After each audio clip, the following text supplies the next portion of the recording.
নমস্কার বন্ধুরা, সনাতনী শ্রাবন্তীর চ্যানেলে আরও একটি নতুন ভিডিওতে আপনাদের সবাইকে স্বাগত জানাই।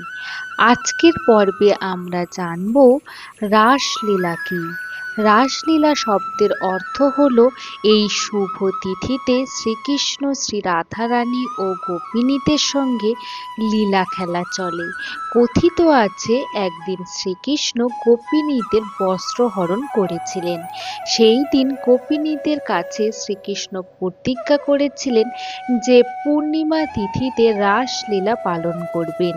সুমিষ্ট ও সুরেলা বংশীধ্বনিতে মুগ্ধ হয়ে গোপিনীরা মায়া প্রেম জড়িয়ে সংসারের মোহমায়া ত্যাগ করে বৃন্দাবনে উপস্থিত হয়েছিলেন।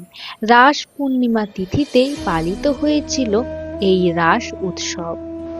রাস শব্দ রস শব্দ থেকে উৎপত্তি, তাই রাস হলো শ্রীকৃষ্ণের একটি সর্বোত্তম মধুর রস, আর লীলা মানে হলো খেলা।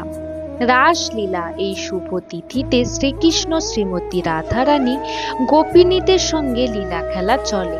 সুমিষ্ট ও সুরেলা বংশীধ্বনিতে মুগ্ধ হয়ে গোপিনীরা মায়া প্রেম জড়িয়ে সংসারের মোহ মায়া ত্যাগ করে বৃন্দাবনে উপস্থিত হতেন।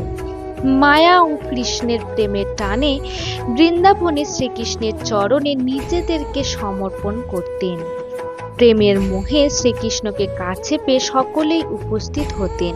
প্রথম দিকে শ্রীকৃষ্ণ সখীদেরকে বাড়ি ফিরে যেতে বলেছিলেন, আরও জানিয়েছিলেন যেন তারা মন দিয়ে সংসার ধর্ম করেন। কিন্তু মায়া আর প্রেমে আবদ্ধ হয়ে বাড়ির দিকে যাওয়ার কথায় কানে তোলেননি। গোপিনীদের ভক্তি দেখে তাদের মনোবাসনা পূরণ করার জন্য শ্রীকৃষ্ণকে হারিয়ে ফেলেছিলেন। কথিত আছে শ্রীকৃষ্ণ হলেন ত্রিভুবনের অধিপতি, কোনো মায়ার জালে তাকে বেঁধে রাখা যায় না। নিজেদেরকে ভুল বুঝতে পেরে তারা শ্রীকৃষ্ণ স্তুতি করতে শুরু করেন এবং ভক্তদের ভক্তিতে তুষ্ট হয়ে গোপিনীদের মানব জীবনে পরমাত্মা বুঝিয়ে অন্তর শুদ্ধ করেছিলেন শ্রীকৃষ্ণ।